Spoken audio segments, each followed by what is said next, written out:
네, 우리 할렐루야 샬롬 하고 인사합니다. 할렐루야 샬롬 샬롬 샬롬 샬롬 샬롬. 하나님 사랑합니다. 여러분 주 안에서 사랑합니다. 감사의 주의, 감사의 달, 그죠? 우리 첫째 주, 넷째 주까지 말씀드리면 감사의 말씀일 것이고, 오늘 골로새서 1장 13, 4절, 4장까지 있죠? 전체가. 오늘은 1절에서 24절까지인데 13, 4절을 중심으로 함께 은혜를 나눕니다. 그 아들 안에서 13, 4절을 다시 한번 봅니다. 그가 우리를 흑암의 권세에서 건져내서 그의 사랑의 아들의 나라로 옮기셨어요. 그렇죠? 그래서 그 아들 안에서 우리가 속량, 곧 죄사함을 얻었도다. 그래서 제가 제목을 그 아들 안에서 이렇게 잡아봤습니다. 골로새 1장 13, 4절의 말씀 본문 중심으로 절대 감사, 항상 절대 감사하는 저와 여러분들의 삶이 일상이 되시기를 주님의 이름으로 축복합니다. 그래서 대부분의 교회들이 11월달 되면 셋째 주일, 추수감사 주일로 지키죠. 저희도 물론 셋째 주가 추수감사 나눔의 그러한 주일이기는 하지만 11월 한 달은 온통 항상 감사하지만 감사의 달로 우리가 정하고, 첫 주는 성찬 주일이기 때문에 성찬 예배를 물론 감사 가운데 드리고, 둘째 주부터 넷째 주까지는 감사의 말씀으로 함께 은혜를 나눕니다.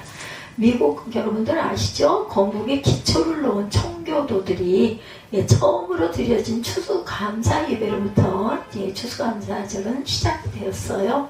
1620년 신앙의 자유를 찾아서 102명의 청교도가 메이플라워 배를 타고 신앙의 자유를 찾아 당시 신대륙인 미국으로 건너가죠. 근데 사실은 그 신대륙을 찾아가려고 한 게 아니라 인도 그 대양 쪽에 어딘가를 찾아서 가려고 하다가 발견을 못하고 정착을 하게 된 게 바로 오늘날의 미국입니다. 102명을 태우고 65일 동안 험난한 항해 끝에 미국에 도착했는데 102층으로 되어 있는 뉴욕 엠파이어 스테이트 빌딩이 이 102명이 미국의 신앙의 자유를 찾아온 것을 기념해서 지은 빌딩이라고 그래요. 그래서 102명이 102층으로 지어진 게 바로 이 엠파이어 스테이트 빌딩이다. 이렇게 하시면 되고, 다들 알고 계실 거예요. 또 잊어버렸다가도 제 말씀 속에서 그렇지 라고 깨달으실 것입니다. 그들이 65일 항해 끝에 도착한 곳이 미국 동북부 지역 플라머스라고 매사추세츠 지역에 있는 항구 도시입니다. 이곳에 도착하자마자 그는 먼저 하나님 앞에 감사 예배를 드리고, 그 다음에 한 일이 교회를 지어서 건축하는 일을 첫 번째로 했다. 교회를 먼저 짓죠. 집보다도. 그래서 그 교회가 굳건히 서 있는 것을 보고 다들 큰 감동을, 지금도 거기를 찾아서 미국에 가서 엠파이어 스테이트 빌딩 앞에 가면은 큰 감명들을 받는다고 그래요. 그 힘들고 어려운 항해 속에 이곳에 와서 교회부터 먼저 짓고, 교회 성도로서는 당시 100명이 건너왔으니까 100석도 되지 않는, 물론 반 정도는 죽었어요. 그죠? 동사에서 죽었지만 그곳에 예배가 드려지고 있다고 그래요. 이것이 바로 미국을 세운 기초. 그래서 미국이 우리나라를 살렸죠. 6.25 동란에서 건져준 게 바로 미국이라는 걸 우리가 항상 감사하고 가야 할 줄 믿습니다.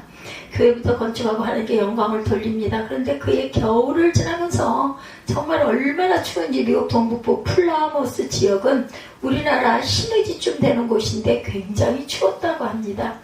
심한 식량난과 추위, 질병으로 그의 겨울을 지나면서 그들 중 절반 가까이 인원이 세상을 떠나죠.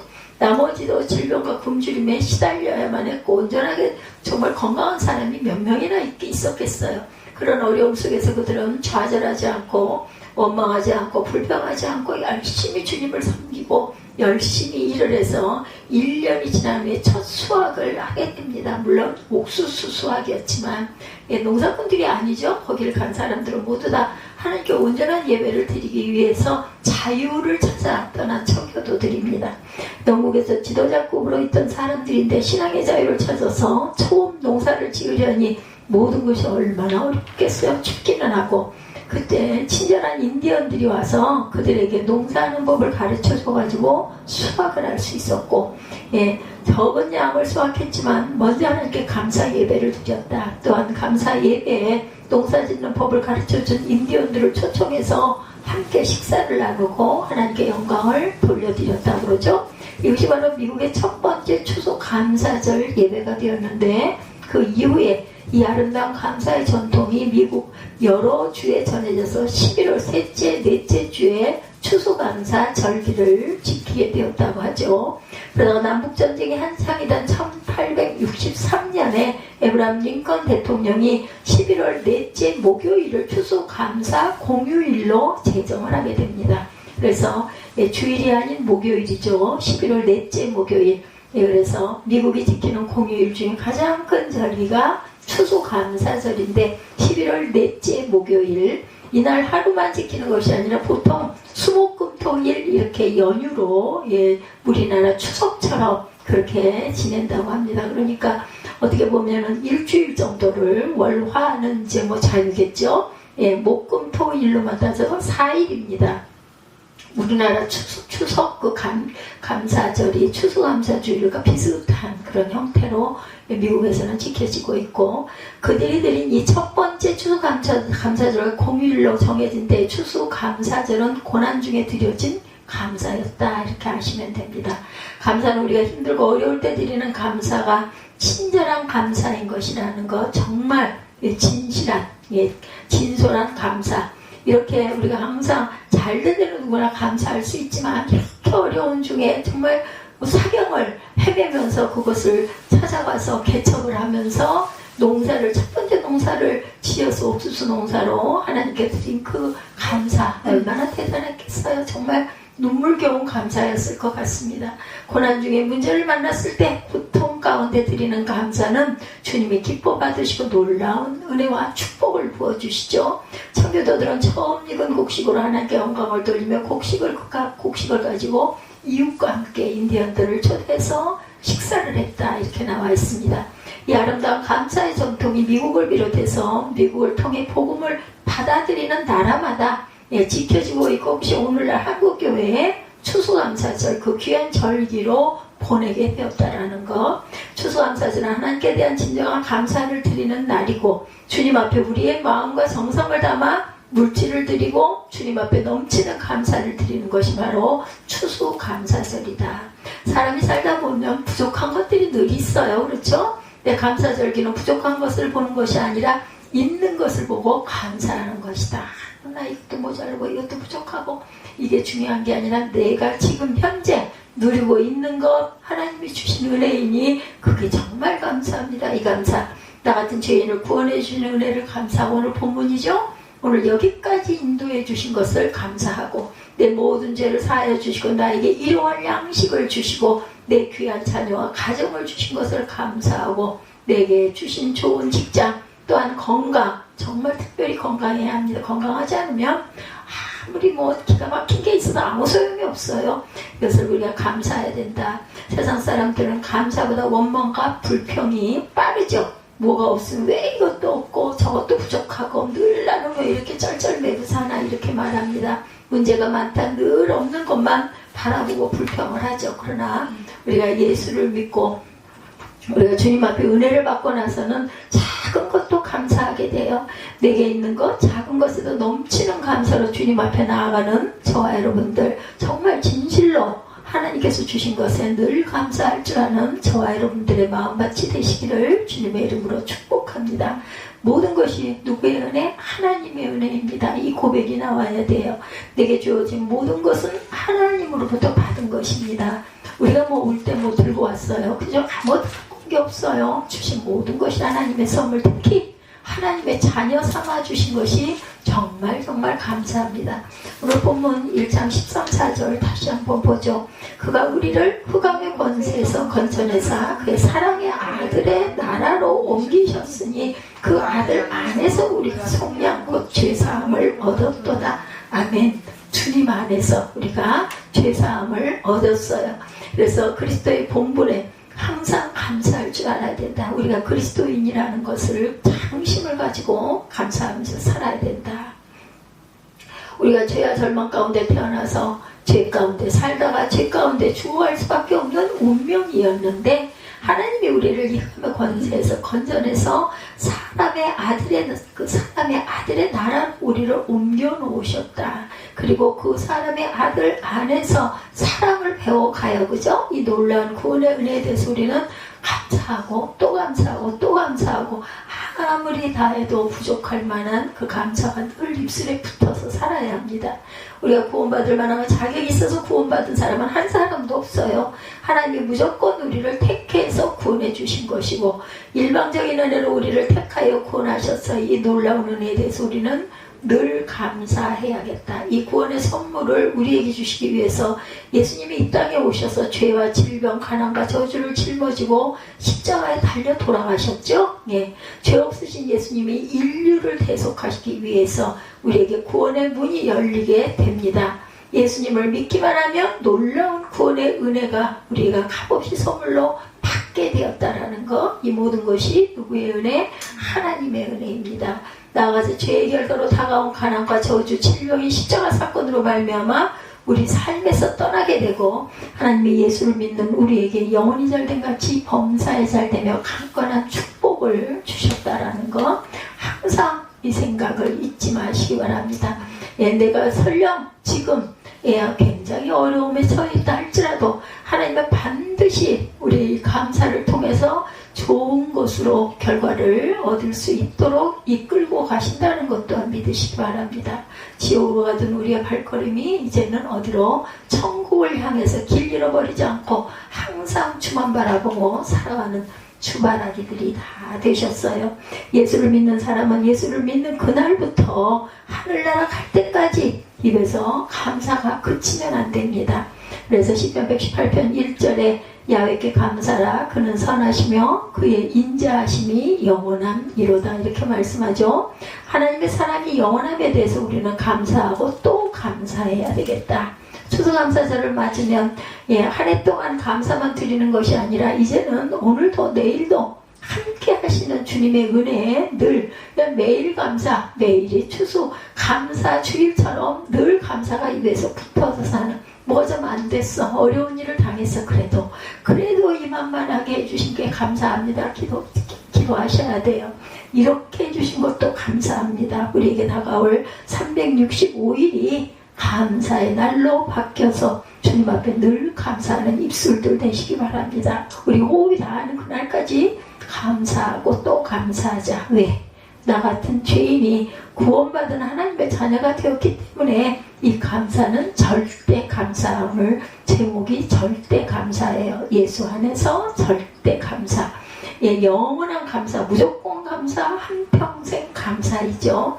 예수님을 믿는 사람이 감사하지 아니하면 믿음이 자라지를 않습니다. 불평을 많이 하는 사람일수록 믿음 생활을 온전하게 유지하지 못해요. 감사하지 아니하면 불평을 통해서 내 삶에 어려움만 다가온다. 하나도 좋을 게 없습니다. 어려움만 다가오고 하고 나면 어때요? 불평하고 나면 기분이 좋아요? 안 좋잖아요. 그죠?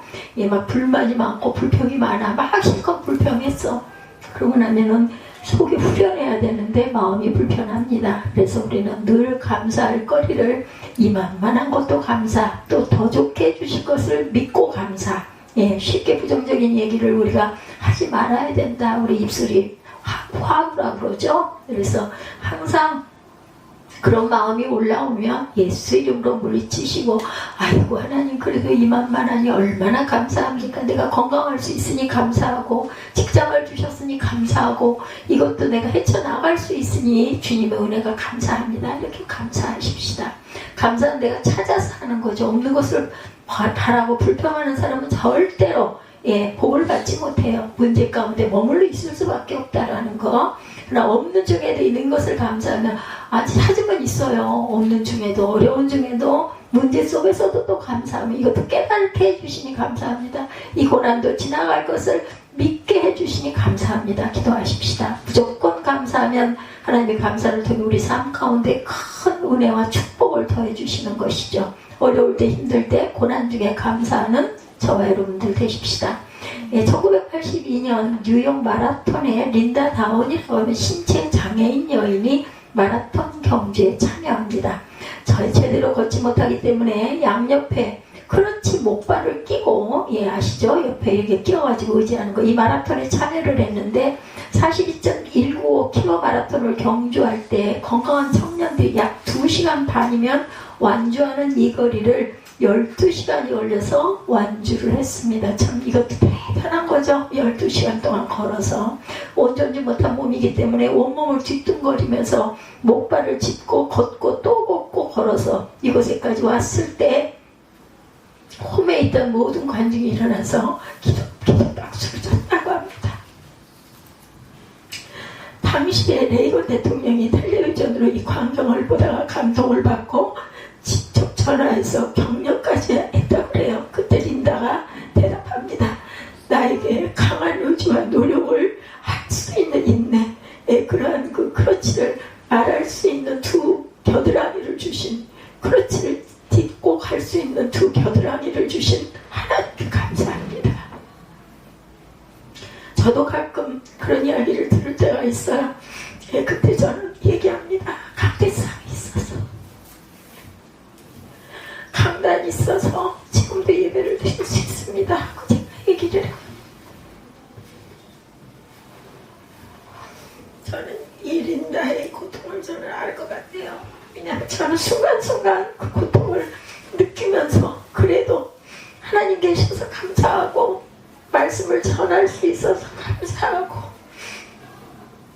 누울 수 있는 공간이 있어서 감사하기 때문에 이분 12시간 동안을 이 걷기를 해서 마라톤 완주를 하신 이 린다의 심령을 제가 알 것 같습니다. 그리고 그냥 입에 바른 소리가 아니라 정말로 모르거든요. 어느 순간에 내가 하나님께 갈지 알 수가 없어요.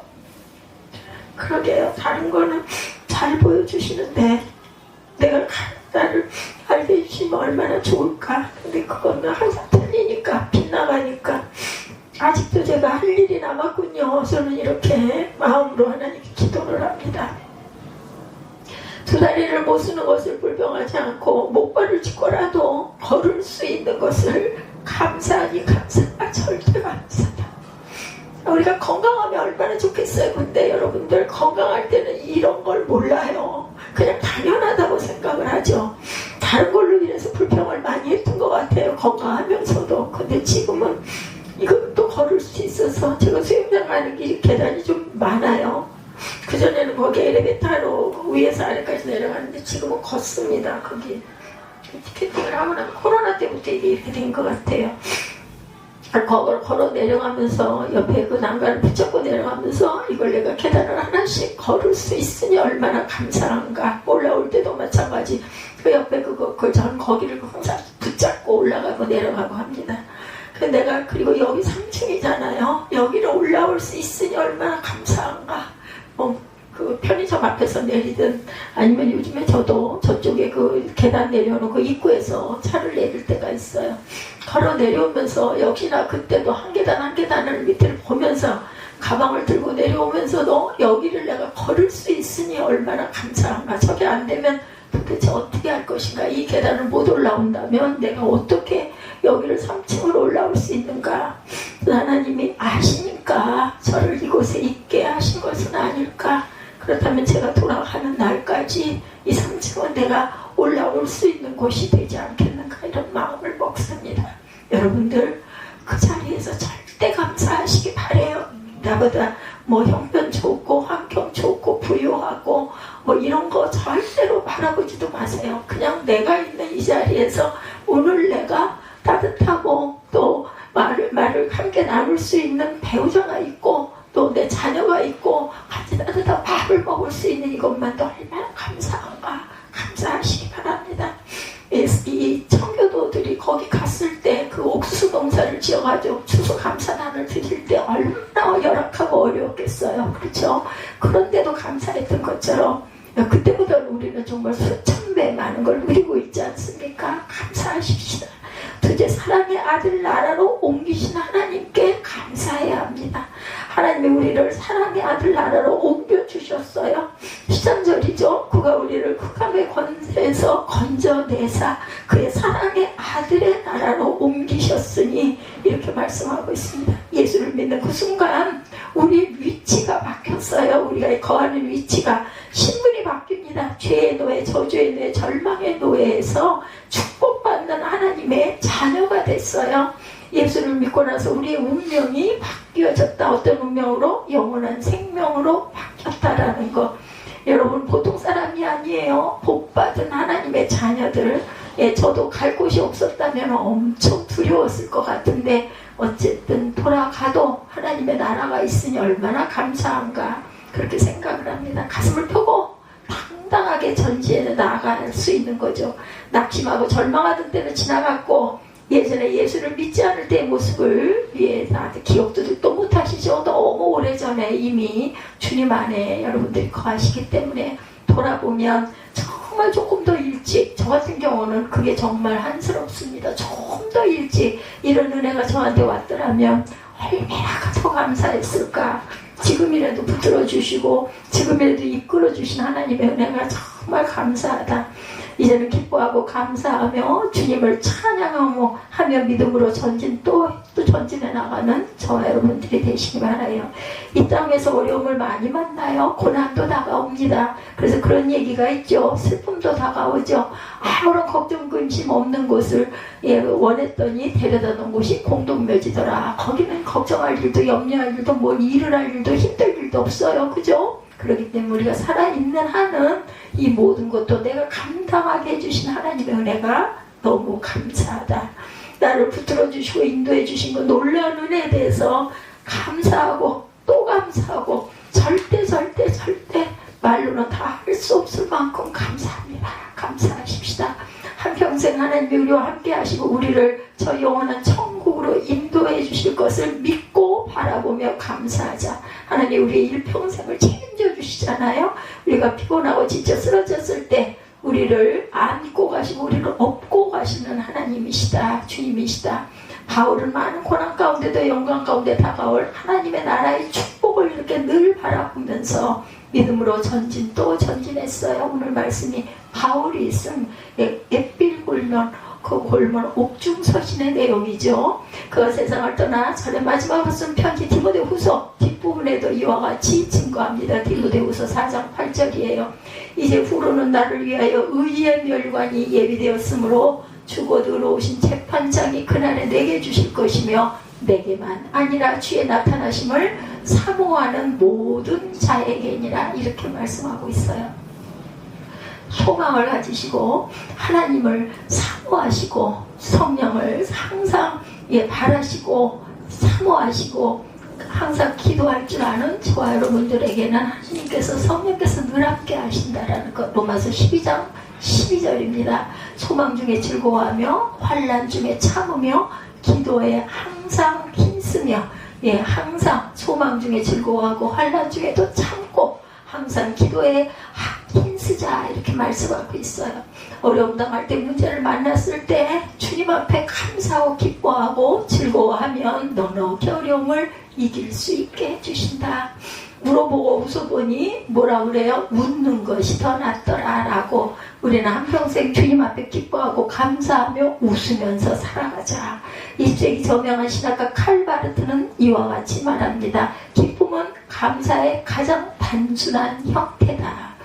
감사하는 사람이 그 마음에 주님이 주신 은혜로 인해서 기뻐한다라는 거예요. 부정적인 사람, 원망 불평하는 사람이 기뻐할 수가 없죠. 어떻게 기뻐를 하겠어요, 그죠? 감사할 수 없습니다. 세상을 좋지 않게 잘못된 시선으로 삐딱하게 보고 부정적으로 말하기 때문에 그의 삶에는 감사가 없다. 그러나 예수를 믿는 사람들은 절대 감사이기 때문에 주님 앞에 감사하고 또 감사하면 마음에 기쁨이 샘이 솟아요. 퐁퐁 솟아오른다는 건 넘쳐나게 된다는, 결국 누구를 위해서? 나를 위해서 내가 감사하자. 감사를 많이 하면 할수록 기쁨은 배가가 돼서 우리 안에 30배, 60배, 100배로 차고 넘칠 줄 믿습니다.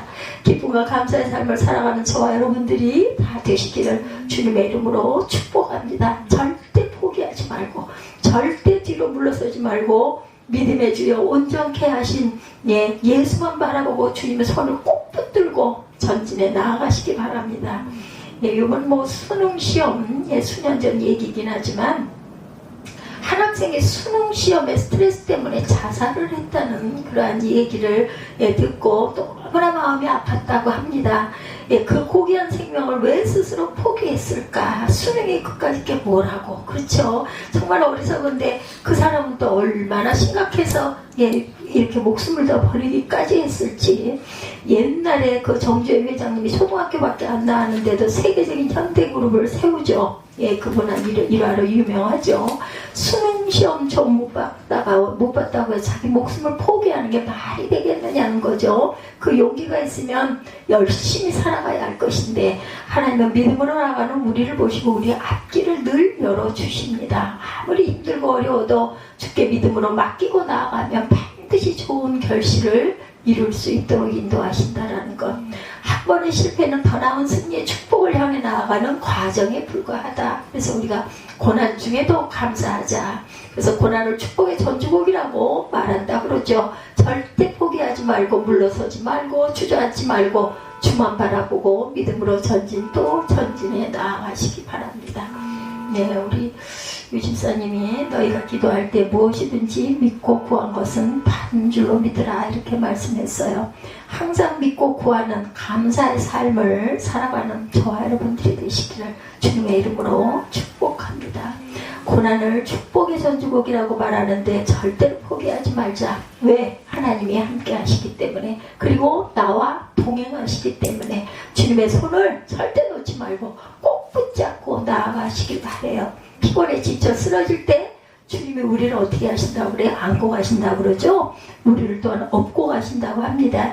우리 인생의 꼬린 지점에 도착했을 때 주님이 우리를 기뻐하시며 품에 안으시고 온 천사들이 환영하는 찬양 소리와 함께 천국에 입성하게 된다라는 거 두려워하지 마시기 바랍니다. 염려도 하지 마시기 바랍니다. 하나님은 한평생 우리를 인도하시는 놀라운 하나님, 은혜의 하나님, 축복의 하나님, 또한 기적의 하나님이시다. 시편 48편 14절에서 말씀하죠. 이 하나님은 영원히 우리 하나님이시니 그가 우리를 죽을 때까지 인도하시리로다. 영원히 우리 하나님이시니 우리가 죽을 때까지 우리를 인도하시는 하나님, 이 끝까지 인도하시는 하나님을 붙들고 1517년 10월 31일 마르틴 루터 종교개혁을 일으켜서 성공을 하는 사건이 일어나죠. 그래서 1958년 그 이후로 엄청난 우리 한국교회에도 부흥들이 막 일어났어요. 그죠? 하나님 우리를 끝까지 보호하시고 함께 하시고 인도해 주셨다. 시편 121편 우리에게 주신 축복의 말씀, 이 말씀을 날마다 입으로 고백하시기 바래요. 121편 1절로 8절까지 우리 함께 봅니다. 내가 산을 향하여 눈을 들리라. 이 찬양 생각하시면 그냥 외우실 수 있죠. 나의 도움이 어디서 올고 나의 도움은 천지를 지으신 야훼께서로다. 야훼께서 너를 실족하지 아니하게 하시며 너를 지키시는 이가 졸지 아니하시리로다. 이스라엘을 지키시는 이는 졸지도 아니하시고 주무시지도 아니하시리로다. 야훼는 너를 지키시는 이시라. 야훼께서 내 오른쪽에서 내 그늘이 되시나니 낮에 해가 너를 상하지 아니하며 밤의 달도 너를 해치지 아니하리로다. 야훼께서 너를 지켜 모든 환난을 면하게 하시며 내 영혼을 지키시리로다. 너의 출입을 지금부터 영원토록 지키시리로다. 할렐루야. 하나님께 모든 영광 올려드립니다. 하나님 우리의 출입을 지금부터 영원까지 지켜주신다고 말씀하세요. 영원토록 변치 않는 약속의 하나님의 말씀에 그렇게 말씀하셨기 때문에 우리는 믿고 갑니다. 기독교는 뭐라고요? 감사의 종교. 감사가 빠지면 우리는 올바른 신앙생활을 할 수가 없어요. 첫째도 감사, 둘째도 감사, 마지막도 감사. 감사는 성숙한 신앙인들의 본질이라는 것. 우리가 성숙한 신앙인이 되기 위해서는 감사를 더 많이 해야겠다.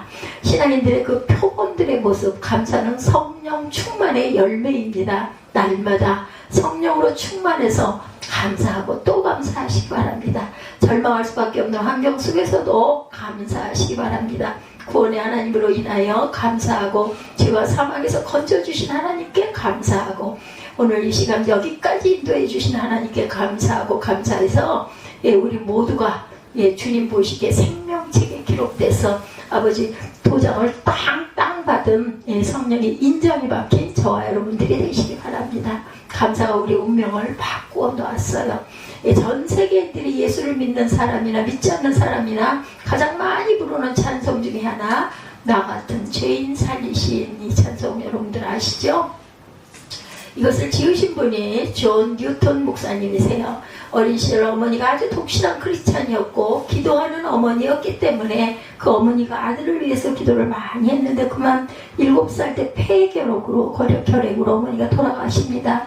내 아버지는 배 선장이었죠. 14살부터 그 배를 타는데 그 배가 어떤 배냐 하면 아프리카에서 흑인들을 붙잡아다가 유럽 시장에 노예로 파는 그런 노예 무역선이었어요. 그래서 그 아버지 밑에서 자라면서 아주 폭력적이고 방탕한 사람이 됐어요. 존 뉴턴이. 나중에 노예 무역선에 선정이 되는데 얼마나 잔인했든지 노예들 사이에서 사람을 잡아먹는 사람이다 이런 소문까지 나돌았다고 그러죠. 노예들이 반란을 일으키면 그 즉시 총으로 쏴서 바다에다 집어던졌다고 그래요. 그만큼 포악한 삶을 살았는데 어느 날 배에 흑인들을 싣고 돌아오는데 배가 풍랑으로 뒤집어집니다. 여기에 내가 여기서 이 바다에 그냥 빠져 죽는구나. 우리 여기 있는 모든 선원이랑 이제 노예로 팔려간 저들이 다 같이 무리에 수장을 당하고 마는구나 하는 그 순간 어릴 때 어머니가 기도하던 모습이 떠올랐다고 그래요. 그 자리에서 무릎을 꿇고 하나님 앞에 자신도 모르게 이렇게 기도했다고 합니다. 저는 당신의 자비를 받을 만한 가치가 없는 놈입니다. 이렇게 간구하오니 불쌍히 여겨주셔서 이제부터는 새 사람이 되겠습니다. 살만 주십시오. 정말로 기적적으로 그 심한 풍랑이 잠잠해지며 폭풍을 만난 지 18일째 되는 날 무사히 모두가 구조가 됐다고 그래요. 그 이후에 그는 노예 무예선을 모든 일을 무역선을 정리하고 리버풀에서 측량사로 일하던 중에 유명한 풍사인 조지 휘필드 목사님의 설교를 듣고는 감화가 되어서 주의 종이 됩니다. 그가 첫 번째 한 설교가 감동이었는데 1764년 39살에 어떤 교구의 목사가 되었고 술 취한 자 방탕한 자들은 저에 비하면 아무것도 아닙니다로 시작되는 그의 간증은 사람들에게 아주 큰 감동을 불러일으켰다고 그러죠. 노예제도 매매를 반대하는 존 웨슬리의 글을 읽고 죽기까지 노예제도 반대운동을 일으키고 그의 영향을 받은 영국 국회의 윌리엄 윌버포스 여러분 아마 아실 거예요. 이분이 150차례 계속 의회에 성정해서 드디어 1807년 존 뉴턴이 죽던 해 영국에서 노예거래 금지법이 통과가 됩니다. 영국교회는 2007년 노예무역금지법 제정 200주년을 기념해서 참여하는 귀한 예배를 드렸고 노예상의 후손들은 아프리카를 찾아가 감비아 사람 25,000명 앞에 무릎을 꿇고 선조들의 잘못을 회개했다고 하네요. 그래서 하나님 앞에 모든 사람은 평등하다고 하는 그런 귀한 하나님의 뜻을 전하는 이 존 뉴턴이 큰 역할을 했다고 그러죠. 그가 300여 편의 찬송가를 지었어요. 존 뉴턴이. 그의 자서전과 같은 이 곡이 바로 그 곡이죠. 54살 되던 때 그가 이 찬송의 바탕이 되는 기도문을 지었는데 기도문의 일부가 이렇게 되어 있다고 합니다. 놀라우신 은혜 아름다운 그 음성 나 같은 몹쓸 것을 구하신 은혜로다. 나 한때 잃어버린 몸 이제는 찾은 바 되었으며 내 눈이 멀었으나 이제는 봅니다. 이는 역사에 굴곡점이 있을 때마다 불려졌다고 해요. 노예 해방 문제로 한참 심각했던 남북 전쟁 때 불려졌고 흑인 인권운동을 벌이던 1960년대 마틴 루터 킹 목사님이 특별히 나는 꿈이 있습니다. 이렇게 노래가 불려졌고 1990년 남아공 넬슨 만델라가 석방되던 날 또한 이 노래가 불려졌다고 그래요. 그래서 2001년 9월 11일 9.11 테러로 뉴욕 월드 트레이드 센터 2 센터가 무너질 때 3,000명이나 희생됐는데 이 찬송가가 울려 퍼졌다고 하죠. 82세가 되던 12월 그는 마지막 설교에서 이렇게 고백합니다. 사랑하는 성도 여러분, 내 기억은 이제 희미해졌지만 지금도 똑똑히 기억하는 두 가지 사실. 하나는 내가 과거에 엄청난 죄인이었다. 또 하나는 그럼에도 하나님은 나를 버리지 아니하시고 불쌍히 여기셔서 예수 그리스도를 통해 나를 구원하셨다는 사실입니다. 우리 모두가 죄인이었다가 구원받은 새 사람들이에요. 그렇죠? 특별히 가사 끝 원문에 I was blind but now I see. 나는 맹인이었지만 지금은 눈을 떴습니다. 이 글귀가 적혀 있다고 그래요. 존 뉴턴 같이 그렇게 무서운 노예 무역상이었지만 어느 날 풍랑으로 인해서 살려만 주시면 변화된 삶을 살겠습니다. 이렇게 고백했던 그가 이렇게 많은 찬송시를 쓰고 마지막 돌아가는 순간까지도 하나님의 은혜로 내가 이렇게 맹인이었는데 눈을 떠서 세상을 봅니다. 이런 고백을 했던 이런 사람에 비하면 우리는 얼마나 큰 은혜를 받은 것인지 오늘 추수 감사의 감사달 첫 번째 말씀 골로새서 1장 13, 4절 그 아들 안에서 내가 새 사람이 되었습니다. 이 고백 하나만으로도 얼마나 감사한지를 마음밭에 새기시는 저와 여러분들이 되시기를 주님의 이름으로 축복합니다.